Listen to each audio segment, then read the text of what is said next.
기획재정부는 최근 경제 동향을 담은 그린북 2월호를 통해 우리 경제는 물가 안정세가 계속되고 있는 가운데 생산, 투자, 수출 등 주요 실물 지표는 개선됐으나 고용 증가세가 둔화되고 소비가 다소 부진하다고 분석했습니다.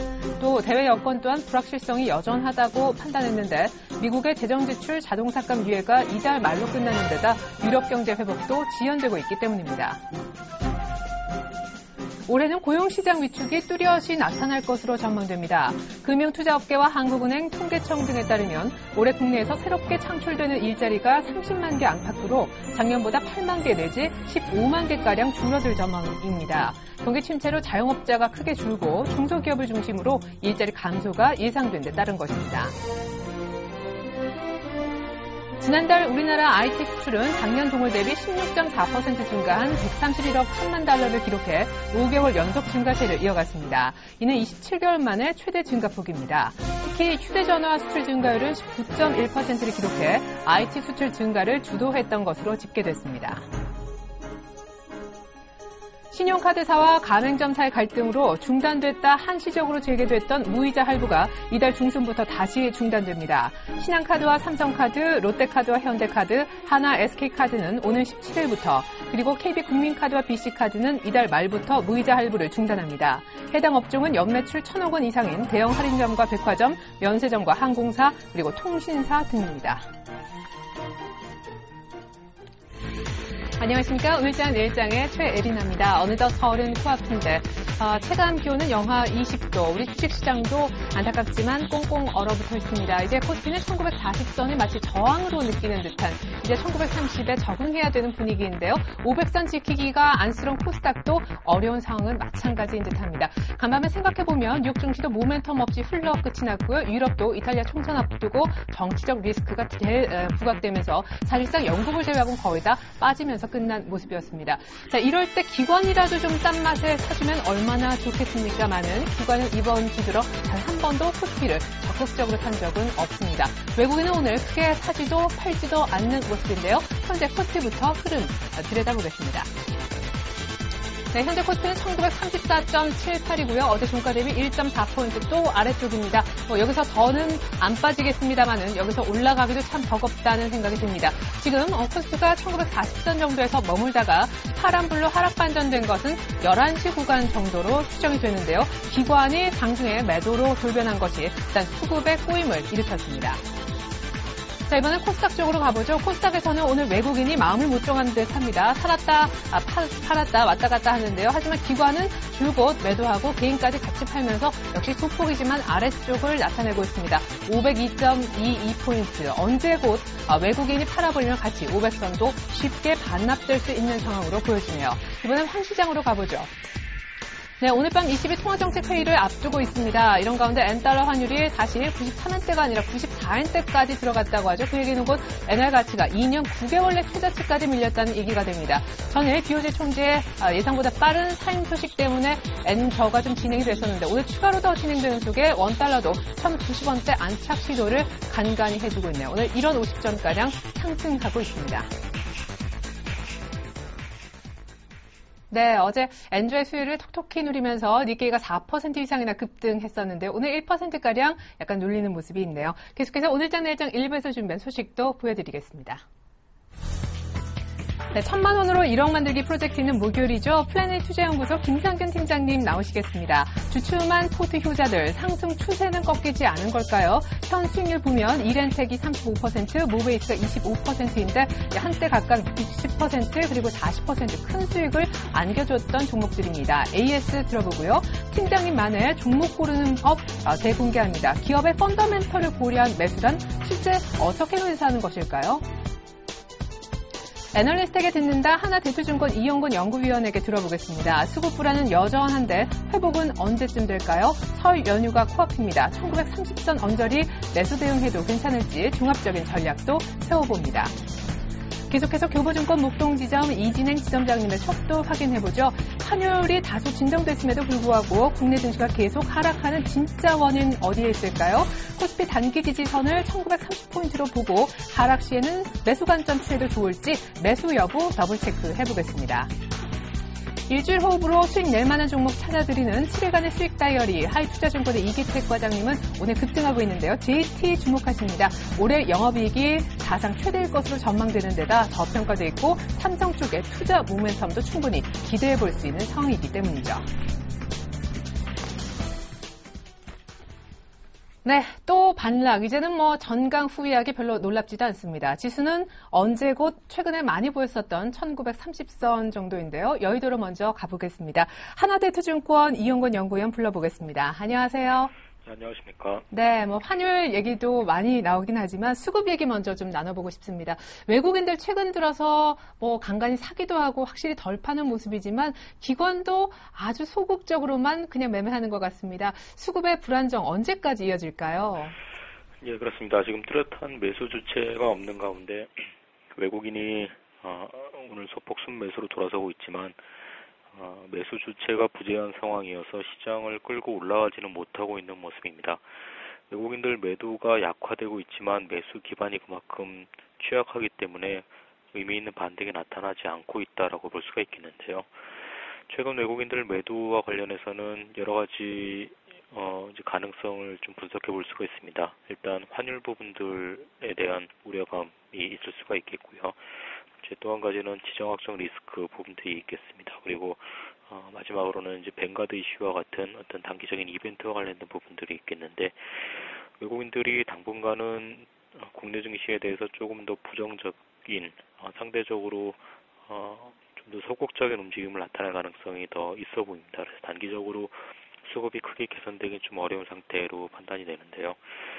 국내 증시에 대해서 좀 부정적으로 대응하고 있는 데 반해서 일본과 중국을 비롯한 여타 아시아 증시에 대해서는 좀 더 적극적인 모습들을 보여주고 있습니다.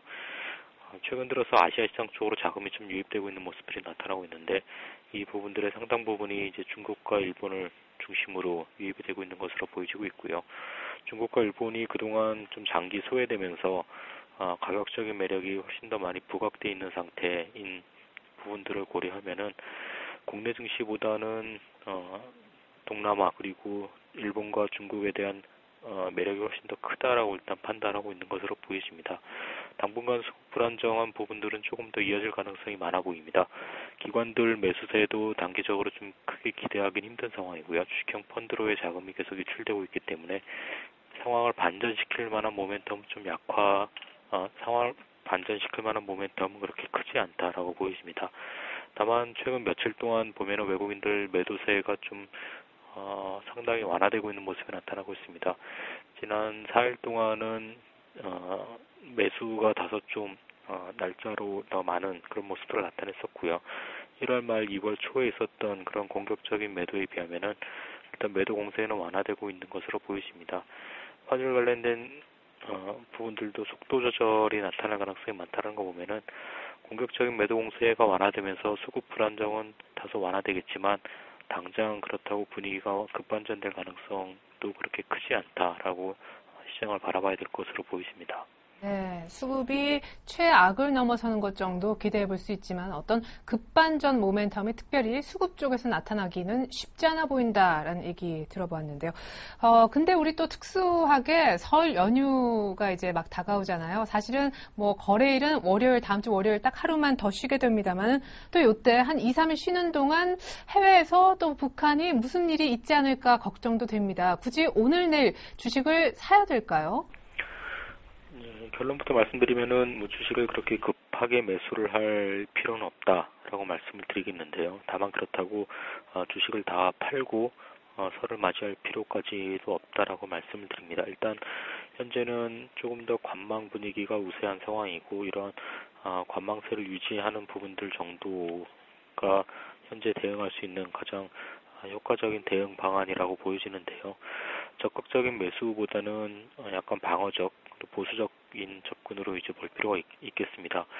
말씀하셨다시피 설 연휴 자체가 길지 않기 때문에 시장에서 느끼는 불확실성이나 이런 부분들은 크지 않을 것으로 보이십니다. 다만 미국이나 유럽을 비롯한 이런 불확실성 부분들이 크지 않은 상황이지만 북한 핵실험 관련된 우려감들이 있기 때문에 여전히 불확실성은 상당 부분 노출돼 있다라고 볼 수가 있겠습니다. 적극적인 신규 매수보다는 가격 매력 있는 종목들에 대해서 좀 관심권에 등록을 해놓고요. 주가가 하락할 때마다 조금씩 나눠서 분할 매수하는 정도로 대응하는 것이 필요한 시점으로 보여집니다. 최근 들어서 업종별로 보면은 자동차와 전기전자 업종의 약세 흐름이 올해 들어서 좀 꾸준하게 이어지고 있는데 이 주도 업종, 과거의 주도 업종으로 움직였었던 업종들이 약세를 보이고 있지만 대신 통신이나 은행, 제약 업종 같은 경우에는 상당히 좋은 모습들을 나타내고 있습니다. 이런 부분들을 트레이딩 관점으로 대응을 하면서 낙폭이 컸었던 기존 주도 종목군들 중에서는 실적 호전주 중심으로 분할 매수 정도로 대응하는 부분들로 나눠서 접근하는 부분이 필요하겠다라고 말씀드리겠습니다. 네, 급하게 매수할 필요도 또 너무 걱정이 많아서 답할 필요도 없고 꾸준히 몇 개씩 이렇게 관심 종목군에 넣어놓고 가격대가 오면 차분히 사들어가면 된다라고 관심 업종까지 알려주셨습니다. 그러면 시장 측면 여쭤보면서 곧바로 마감 전략도 같이 좀 들어보고자 하는데요. 1930선은 이제 지지권으로 인식을 해도 좋습니까? 이게 지지를 확실히 받은 건지 또 깰 수도 있는 건지요? 1930포인트가 지난 1월 말에 한번 저점을 기록을 했고요. 네. 그리고 이제 이번 주 초에 다시 한번 기록을 하면서 반등이 나오면 이제 이중바닥의 형태가 나올 수도 있지 않겠냐는 그런 기대감들을 일부 좀 존재하고 있습니다. 1930선이 1차적으로 기술적인 지지선이 될 수 있는 부분들은 맞습니다만 그렇게 지지력에 대한 어떤 굳건한 기반 자체는 그렇게 크지 않다라고 보여집니다. 시장이 급락 가능성, 북한 핵 문제와 같은 일시적인 충격이 있을 수는 있겠지만 시장이 크게 무너져 내리는 그런 부분들이기보다는 힘없이 계속 좀 흘러내리는 그런 모습들이 나타날 가능성이 많아 보이고요. 이런 부분들이 앞서 말씀드렸다시피 시장을 지금 반전시킬 모멘텀이 없다라는 부분들. 하지만 종목별로 펀더멘털별로는 매력이 있다라는 부분들, 이런 부분들이 맞물리면서 나타나는 현상으로 보이지는데요. 당분간은 이제 1930선 부분 오늘 이제 지지력 테스트를 하면서 진행이 될 것으로 보여집니다. 이번 주 설 연휴가 시작되기 전까지는 이런 부분들에 대한 지지력 테스트가 좀 더 이어질 것으로 보이지는데요. 환율 부담과 지정학적 리스크로 인해서 당분간은 시장 전체적으로 조금 더 지지부진한 흐름이 나타날 가능성이 많아 보입니다. 마감 전략으로는 앞서 말씀드렸다시피 업종별 종목별로 좀 차별화가 많이 진행이 되는 구간으로 진입을 하고 있습니다. 환율 부담이 높은 수출 기업들에 대해서는 여전히 충분한 가격 매력이 발생하는 부분들까지 좀 기다렸다가 분할 매수를 조금씩 시도를 하는 부분들이 유효할 것으로 보여지고 있고요. 단기 트레이딩은 최근에 나오고 있는 실적 호전주들, 그리고 추세가 이제 유지가 되고 있는 일부 통신, 제약, 은행 업종 이런 부분들로 나눠서 접근하는 부분들이 효과적일 것으로 판단이 됩니다. 네, 그래요. 분할 매수 들어가야 되는 대상 다시 한번 언급해 주셔서 통신 그리고 제약, 은행 가운데 분할 매수 대상 한번 잡아보시고 낙폭 과대된 종목에 관심 있으신 분들은 실적이 좋아질 수 있나 그 부분은 꼭 체크해 보셨으면 좋겠습니다. 하나대투증권의 이용근 연구위원 도움 말씀 들어봤습니다. 마감 전략 감사합니다. 감사합니다.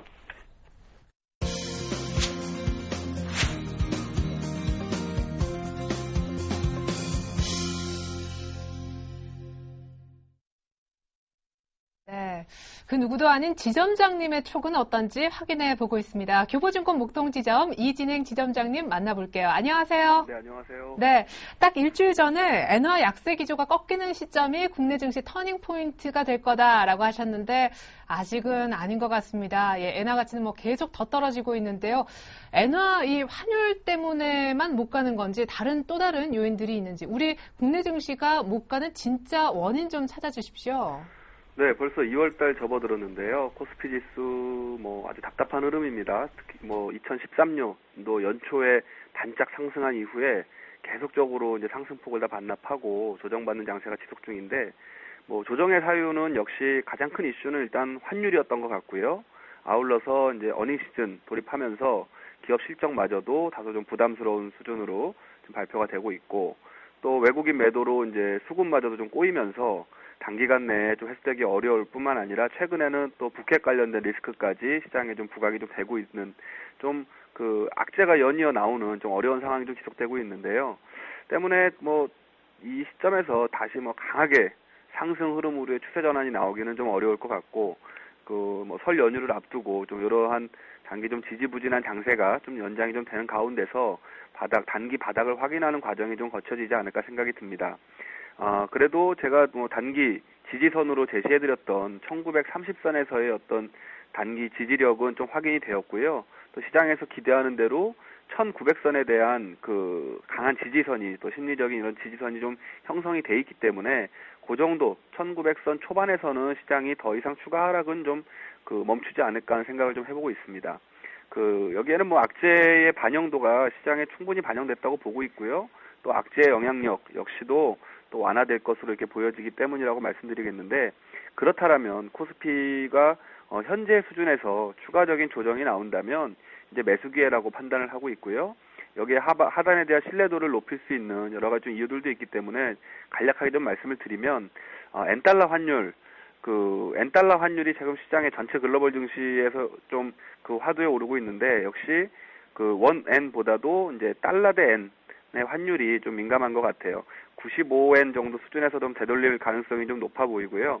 90엔대 초반에서 움직임이 둔화되다가 엔달러 그 중반까지 상승폭을 키웠는데, 그 재료는 일단 며칠 전에 그 일본은행 총재인 그 사라카와의 조기 사퇴 결정이 내려지면서 아마 4월 초에서 3월 중순으로 앞당겨진 차기 총재 지명은 이제 아베 총리가 선호하는 인물이 될 것이다, 이렇게 좀 시장에서 전망을 하면서 결국 아베노믹스를 강화한다는 의미로 좀 작용한 점이 이유가 아닌가 생각이 드는데요. 이런 지나친 엔저에 대한 장애물은 뭐 존재합니다. 하지만 그 앞으로는 그 내부적으로 수입 물가를 좀 부추기게 될 것이고, 지금 외부의 저 주변국들로도 지금 뭐 공감대가 좀 약하기 때문에 이달 중순에 열릴 G20 정상회담에서 일정 부분 좀 제동이 걸리지 않을까, 이렇게 예상을 좀 해보고 있습니다. 따라서 아베 정부 출범 이후에 엔저는 뭐 추세적으로 자리매김을 한 상황이고, 이런 부분을 국내 증시가 충분히 인지하고 있고요. 이런 속도감만 조금 완화가 된다면 엔저 민감도에 대한 국내 시장의 어떤 충격은 이전만보다 덜할 것이고, 다만 추가적인 엔저가 지속된다면 아마 자동차 업종 쪽으로만 약간 좀 주의를 하시면 되지 않을까, 이렇게 좀 생각을 하고 있습니다. 예. 그나저나 2월 중 글로벌 증시와 커플링을 기대하셨던 지점장님, 이제 2월 진짜 한 3분의 1은 지나갔는데요. 부러움의 대상이었던 글로벌 증시, 특별히 미국보다도 이 정치적 리스크가 불거져서인지 유럽 쪽 차트가 약간 확실히 조정세가 느껴집니다. 어떻게 전망하시는지요? 네, 한동안 좀 잠잠했고 상당히 좀 견조하게 추세적으로 상승을 하고 있던 이제 최근에 유럽 증시가 좀 조정을 받고 있는데, 그 스페인의 라호이 총리의 비자금 스캔들, 그리고 이제 파격적인 공약을 앞세우면서 인기몰이를 하고 있는 이탈리아의 베를루스코니 전 총리로 인해서 다시금 좀 정치적인 내홍이 격화가 되면서 글로벌 증시에 좀 새로운 불안 요소로 좀 대두가 되고 있습니다. 하지만 유로존 문제가 다시 한번 뭐 시장을 강타할 가능성은 좀 낮다고 보여지고요. 지금 유로존의 관전 포인트는 그 ECB의 정책 노력이 만든 이러한 신용 위험의 완화가 경기에 대한 우려 부분까지 덜어낼 수 있느냐 없느냐, 이런 것들이 그 관전의 포인트지, 이런 정치적인 노이즈가 큰 이슈가 될 것 같지는 않고요.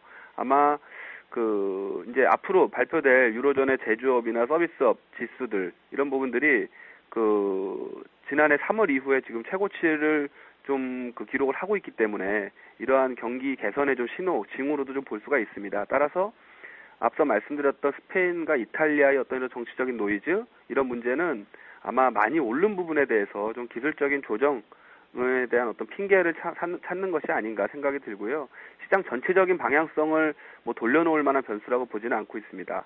아울러서 이제 미국 쪽하고 이제 중국 쪽도 보시면 그 가장 눈에 띄는 점은 미국 증시의 경우에는 무난한 기업 실적 발표가 이어지고 있고, 경제 지표, 그리고 이제 유동성, 이러한 삼박자가 좀 구비가 되면서 상승 추세를 이어가고 있는데, 재정 지출 자동 삭감이라는 어떤 과제가 앞으로 좀 남아있긴 하지만 이런 부분들은 아마 이미 재정 절벽 회피에 상당 부분의 그 고비를 넘어섰다라고 판단하기 때문에 뭐 시간이 촉박함에도 불구하고 원만하게 해결될 것이라고 보여지고요. 오바마 대통령이 의회에 단기 예산을 요청한 부분도 이랑 같은 맥락에서 좀 해석해 볼 수가 있겠습니다. 또 중국의 경우도 마찬가지인데 일단은 그 수출입 동향이 내일 발표가 될 텐데요. 시장의 예상치는 상당히 개선될 것으로 보여지고 있고 이대로라면 아마 작년 3분기 이후에 경기 바닥에 대한 그 힘이 한층 좀 실릴 것으로 좀 보여집니다. 아울러서 여기에 우리와 마찬가지로 중국의 춘절, 명절하고 또 양해 이런 기대 요인이 있기 때문에 아마 미국과 중국 역시도 좀 양호한 흐름은 연장되지 않을까 생각을 하고 있습니다. 네. 자, 그러면 향후 투자 전략을 좀 구체적으로 세워보죠. 사실은 일주일 전 지점장님께서 중국 춘절 수혜주, 뭐 여행이라든가 카지노, 호텔 쪽 보자라고 얘기하셨을 때 그때 샀더라면 참 수익률이 어마어마하게 일주일 동안 불어났을 것 같습니다. 지금은 좀 늦었을까? 춘절도 이제 코앞인데요. 마감 전략 다시 한번 부탁드릴게요. 네. 역시 지수의 단기 지지선 1930선에 좀 그 기대를 걸고 있고요. 이것이 이탈되더라도 1900선에서에 대한 어떤 그 구간은까지는 일단 매수 관점으로 보고 있습니다. 지수가 믿었던 지지 라인이 이탈될 때 가끔은 이제 매도 의견을 제시해드리기도 하는데 현재 구간에서는 조정 시에 매수 관점으로 접근해도 유효하다라고 말씀을 드리겠고요. 1월 달에 뭐 2조 원 가까이 순매도했던 외국인들은 2월 들어서는 다소 좀 매도세가 한풀 좀 꺾이는 모습이고요. 아직 뭐 2월 초에 불과하지만 그 외국인들의 매도세 여부는 좀 지속적으로 지켜봐야 되지 않을까 생각이 듭니다. 다만 코스피 1900선 그리고 삼성전자의 뭐 140만 원 정도 이런 수준은 작년에 11월 말에 외국인들이 적극적으로 매수에 진입하던 그런 구간이거든요. 그러니까 그 외국인들 역시도 어떤 밸류에이션 상의 매력도를 판단하고 우리 시장에 접근했다라면 앞으로는 향후의 추격 매도에 대해서는 좀 신중해지지 않을까 생각을 좀 해보고 있고요.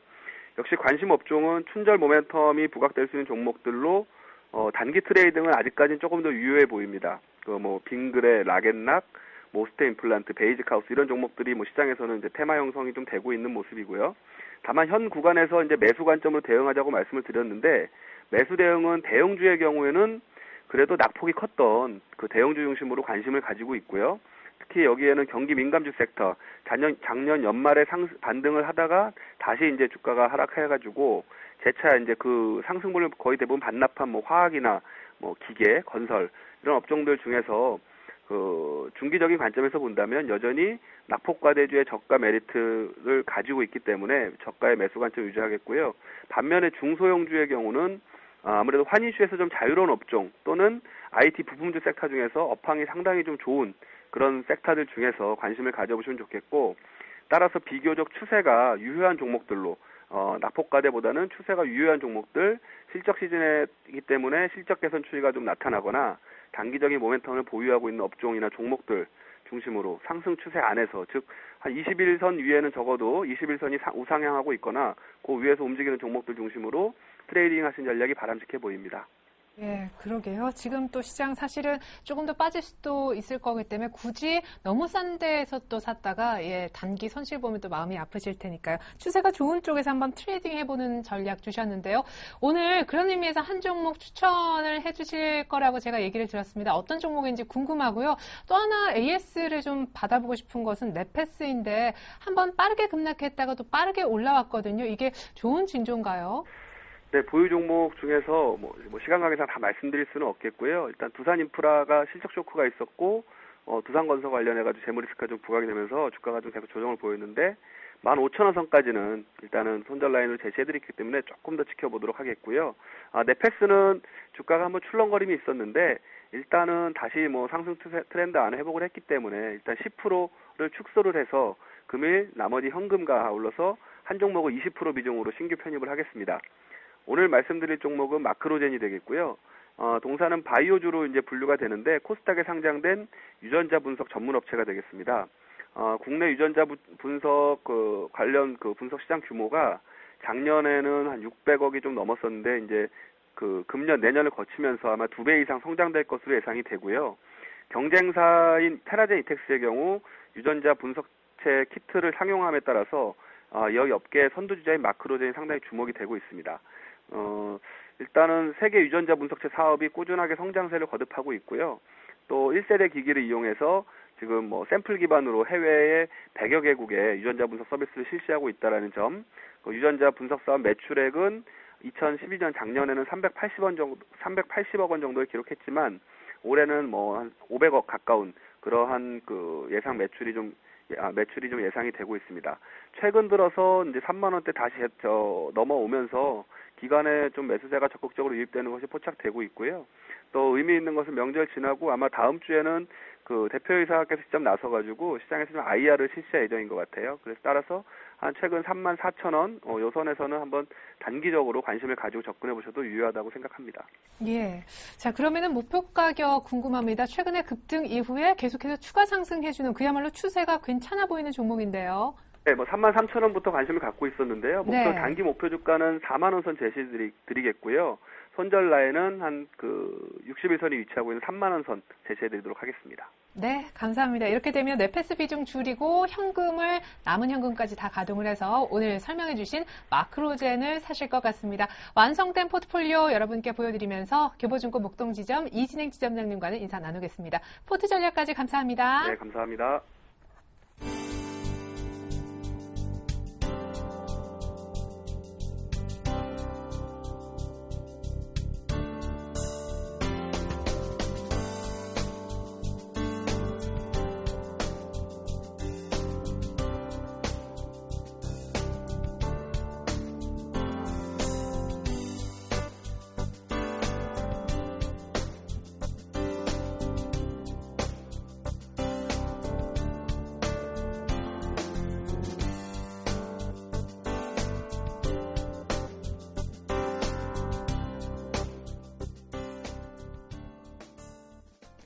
네, 시장에 큰 변화 없는 2시 25분 막 지나고 있는데요. 일주일 정도 아주 짧게 트레이딩 얘기도 많은데 수익 낼 만한 종목을 모아서 다이어리를 저희가 쓰고 있거든요. 7일간의 수익 다이어리 종목들 현재 수익률부터 살펴드리겠습니다. 7일간의 수익 다이어리 현재 수익률 1등이신 분은 박지훈 과장님이십니다. ELK 드디어 오늘 목표가를 정확히 찍어주었습니다. 팔찌 계속 들고 가실 때 아마 궁금하실 텐데 제가 이미 답을 드렸거든요. 어쨌든 현재 수익률 13.6% 이것이 지난주 금요일에 추천된 종목이니까 일주일도 안 된 수익률이다라고 보시면 좋을 것 같습니다.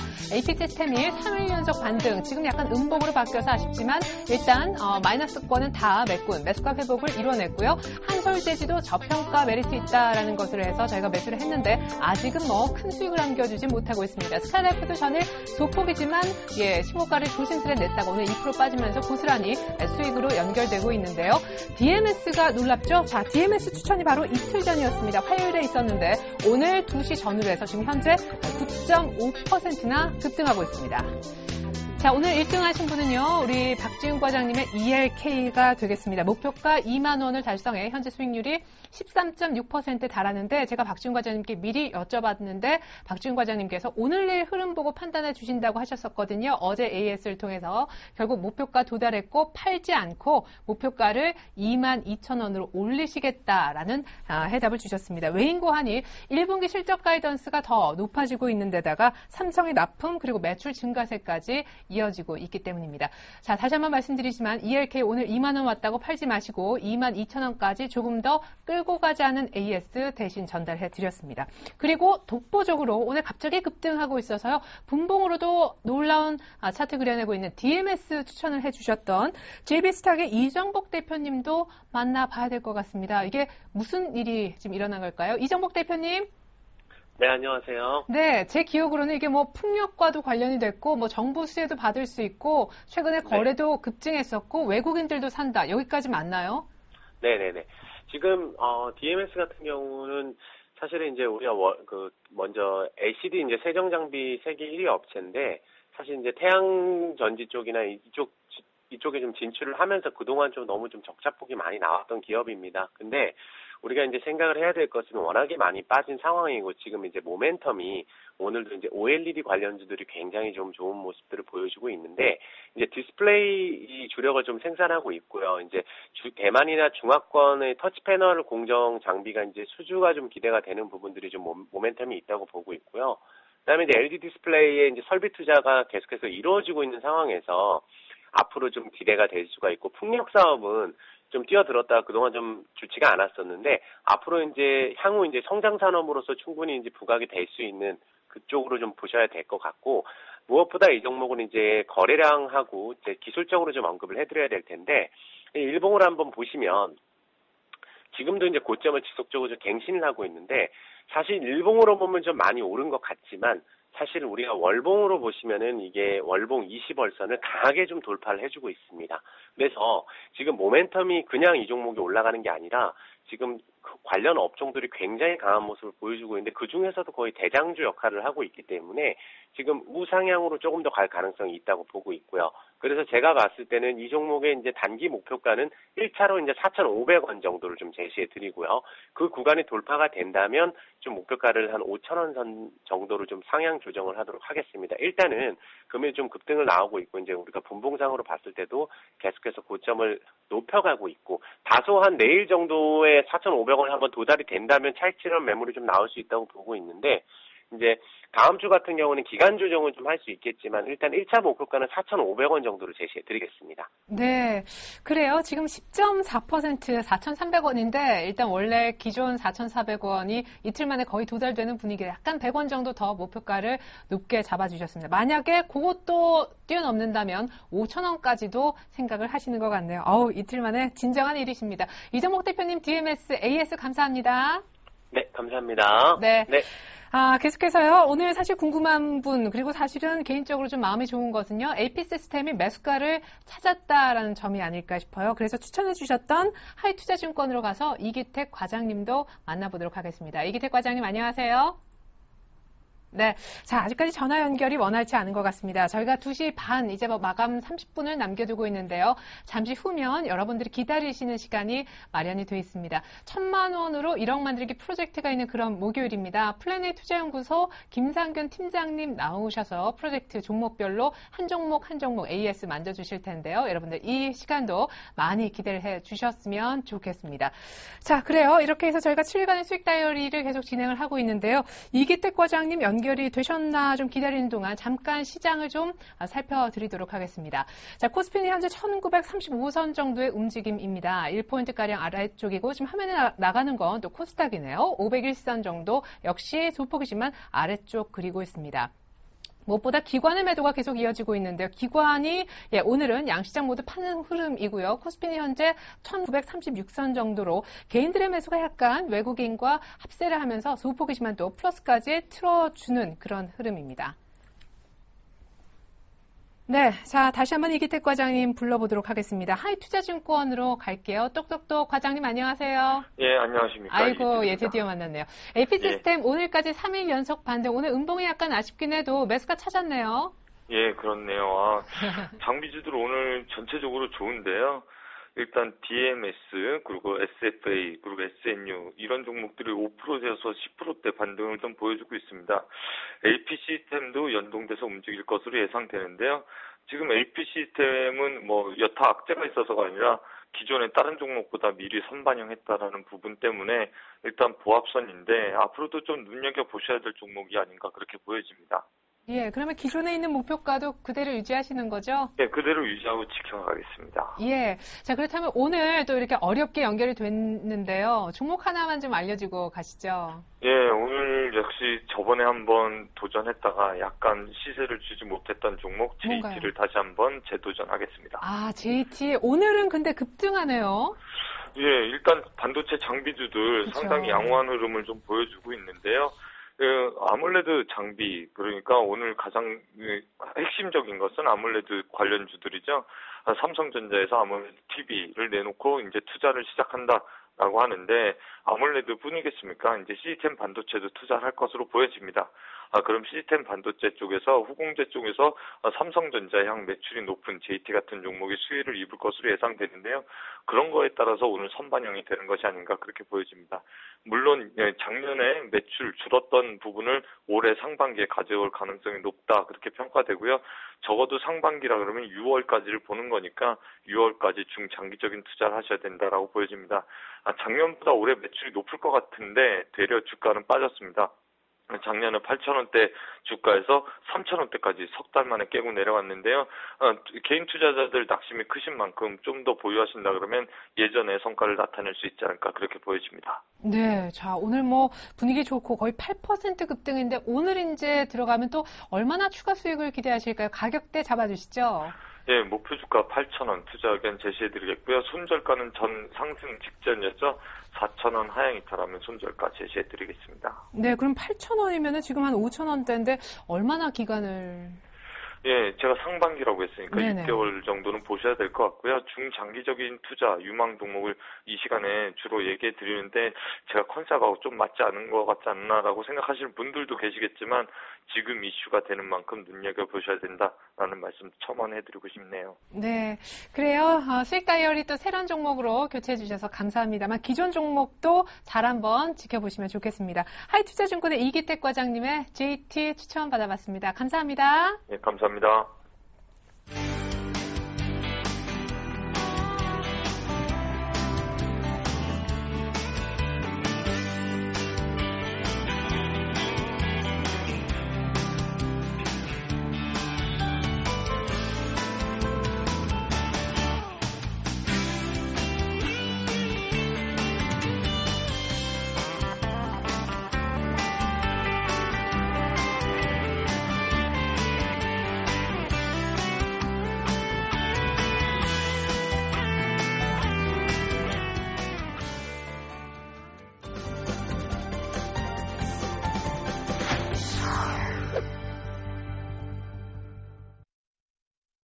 네, 여러분들이 기다리시는 프로젝트 지금부터 가동을 한번 해보고자 합니다. 1,000만 원으로 1억 만들기 프로젝트 이끌고 계신 플래닛 투자연구소 김상균 팀장님 얼른 만나보죠. 안녕하세요. 네, 반갑습니다. 네, 자, 현재 프로젝트가 어떻게 흘러가고 있는지 종목별로 얼마나 수익이 지금 더 불어났는지 먼저 화면을 통해서 그것부터 확인해 보시겠습니다.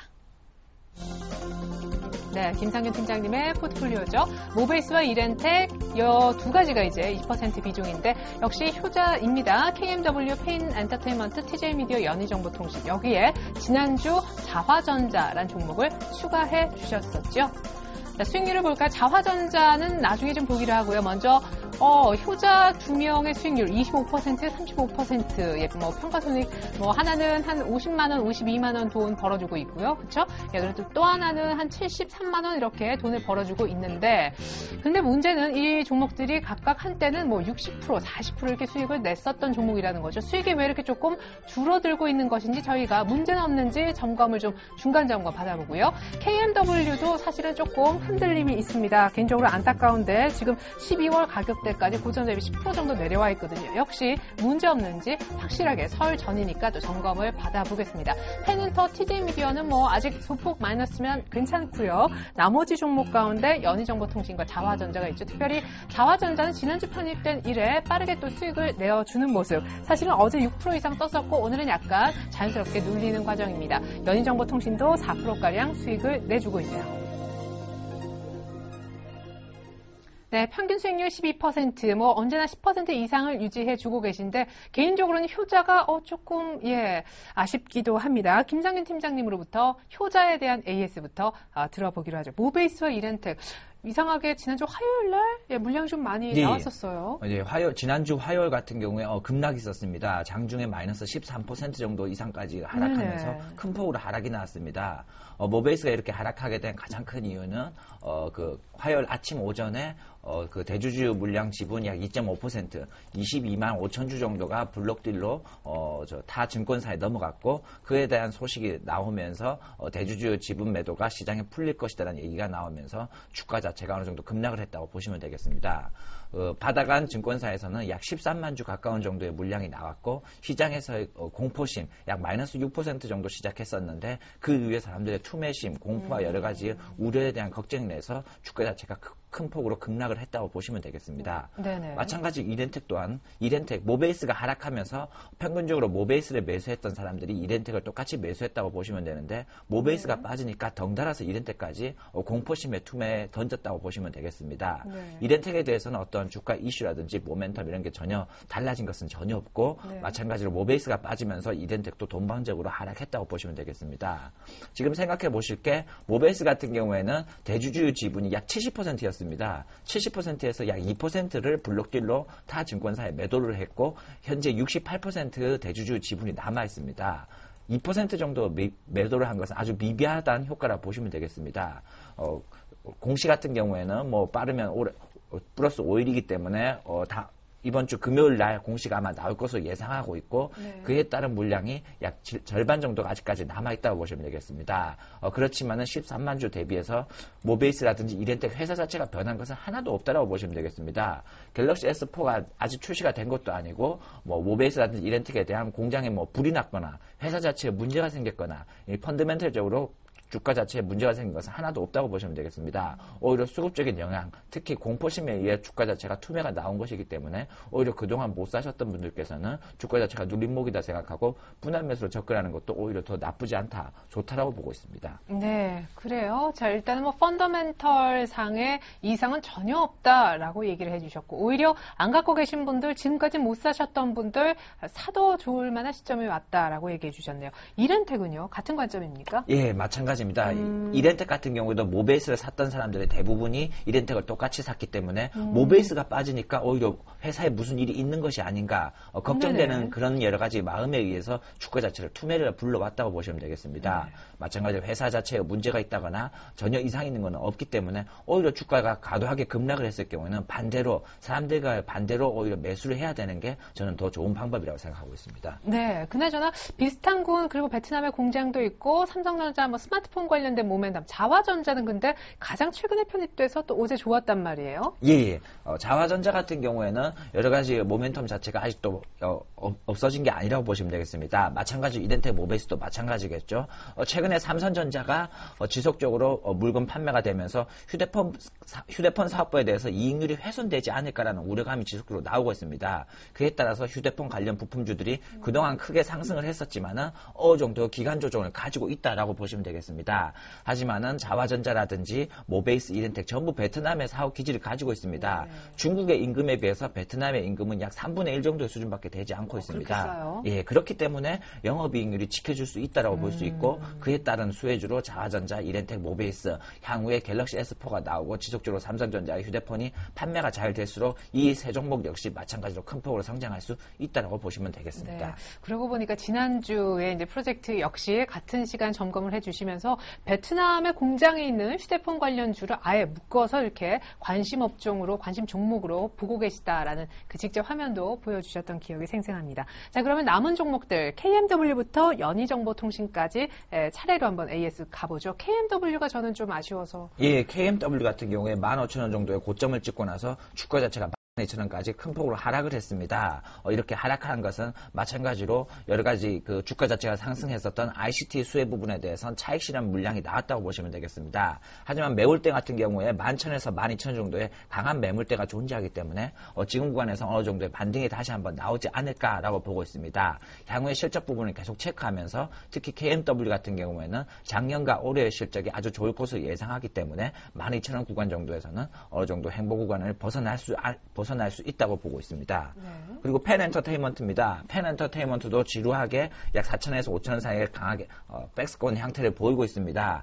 뚜렷한 모멘텀이 있기보다는 마찬가지로 회사의 실적은 지속적으로 증가하고 있습니다. 최근 들어 100년의 유산 드라마가 시청률이 20% 이상을 돌파를 했습니다. 재밌더라고요. 예, 그 부분에 대해서 시청률이 지속적으로 20%를 돌파하고 안착하게 될 경우에는 마찬가지로 펜 엔터테인먼트의 수익 또한 증가하기 때문에 그 부분 드라마 시청률을 지속적으로 모니터링할 필요성이 있습니다. 네. 그리고 마찬가지로 TJ 미디어입니다. TJ 미디어는 작년 대비 기저효과가 지속적으로 발생하고 있습니다. 작년 일본에 수출했던 일본 대지진에 의해서 판매되지 못했던 부분이 올해 지속적으로 판매되고 있고 현재 올해 예상 실적 대비해서 한 6배 정도의 수준으로 움직이고 있기 때문에 마찬가지로 이 박스권 구간도 실적이 발표하게 되면은 지속적으로 상승할 구간이 충분히 나올 수 있다라고 보시면 되겠습니다. 예. 자, 이렇게 해서 저희가 좀 얘기를 들어봤는데 마지막으로 연희정보통신만 짧게 한번 가보죠. 예, 연희정보통신입니다. 연희정보통신도 주가 자체 자사주 매입 공시가 띄우고 나서 큰 폭으로 상승하지 못하고 오히려 그날만 상승하고 위에 박스권 형태를 보이고 있습니다. 자사주 매입이 약 4개월간 이어지고 있고 어느 정도 방어, 안정적인 모습을 가지고 있기 때문에 2,000원 정도는 충분히 지켜줄 것으로 보고 있습니다. 연희정보통신도 실적이 나올 경우에는 큰 폭으로 상승할 수 있기 때문에 마찬가지로 모든 종목 다 홀딩을 해서 수익을 극대화하는 전략을 제시해드리도록 하겠습니다. 네. 자, 그래도 지금 조금 현금이 있으십니다. 많은 전문가들이 이 구간 약간 뭐 분할 매수 좀 들어가도 될 만한 구간이다 하시는데 이미 지난주에 자화전자를 사셨고 그래도 현금이 좀 있으시니까 남은 현금을 좀 써볼까라고 생각하시는 1억 후복은 포트 편입 대기자, 그 리스트 좀 볼 수 있을까요? 예, 크게 세 종목을 다시 보고 있습니다. 크게 어버브 반도체, 전북은행, IM 이렇게 세 종목을 보고 있습니다. 어버브 반도체 같은 경우에는 펜리서체로 MCU 부분에서 기존에 범용 MCU가 판매가 되다가 최근에 AS MCU 부분에서 특히 매출이 큰 폭으로 상승을 하고 있습니다. 펜리서체 중에서는 오히려 어버브 반도체 주가 자체를 강하게 보다가 3,500원 이하 시에는 충분히 매수가 가능합니다. 그리고 전북은행 같은 경우에도 약 4,500원 이하 시에는 매수가 가능하기 때문에 마찬가지로 관심을 가지면서 좋은 가격대에 왔을 경우에는 충분히 편입하는 것도 나쁘지 않을 것 같습니다. 예, 그래요. 자, 1억 후보군으로 어버브 반도체 그리고 전북. 예, 전북은행입니다. 네, 오늘 아침에 전복탕을 먹고 와요. 전북은행까지 얘기를 한번 들어봤습니다. 자, 시간이 조금 남았는데 사실은 이 시간 짧은 내용이지만 우리 김상균 팀장님은 어떤 기준을 갖고 이렇게 종목을 갖고 오시는 걸까 궁금하시죠? 저희가 잠깐만 들어볼 수 있는 시간을 좀 마련을 해보겠습니다. 기업의 펀더멘탈 아까 이상이 없다라고 했는데 많은 사람들이 얘기하는 펀더멘탈을 보고 주식을 산다라는 게 실전에서 뭐 어떻게 적용될 수 있는 부분이에요? 예, 실적입니다. 기업 주가 자체는 주가는 항상 실적에 비례한다고 보시면 되겠습니다. 항상 주가 자체를 볼 때는 1순위로 실적을 보시고 그 다음에 경제적인 해자를 가지고 있는지를 체크하셔야 됩니다. 경제적 해자라는 것은 그 진입 장벽이라고 보시면 됩니다. 그 회사가 가지고 있는 기술력이라든지 다른 회사가 범접할 수 있는 그 회사만의 특징이라고 보시면 되겠습니다. 실적이 받쳐주고 경제적 해자를 가지고 있고 마지막으로 수급입니다. 보통 차트라든지 수급을 1순위로 보는 경우가 많은데 차트와 수급은 기업의 실적과 펀더멘털, 특히 경제적 해자를 가지고 있는 기업은 자연스럽게 따라올 수밖에 없다고 보시면 되겠습니다. 그렇기 때문에 오히려 주가 자체를 볼 때는 수급적인 측면보다는 실적과 경제적 해자를 먼저 지켜보시고 그리고 확신이 들 경우에는 시장 공포심에 대해서 매수를 하시면 됩니다. 예를 들어 며칠 전 모비스와 이렌텍이 급락을 했습니다.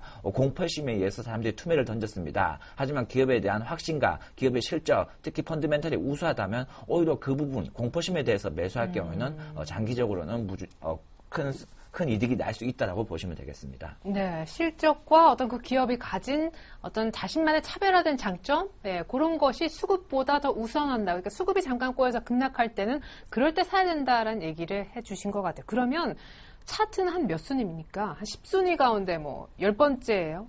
뭐 차트 자체를 기준으로 보기보다는 네. 오히려 순위 자체를 매긴다 하기보다는 차트는 매수나 매도를 할 때 그날 당일 정도에 조금 더 싸게 사거나 조금 더 비싸게 팔 때 그때 당시에 참고용으로 보시면 됩니다. 마찬가지로 보조지표도 마찬가지고 우선은 실적에 대비해서 앞으로 회사 자체가 성장하는지를 지켜보고 그리고 차트적으로 어느 매수 급소라든지 그 부분에 대해서 집중하시면 될 것 같습니다. 네, 좋습니다.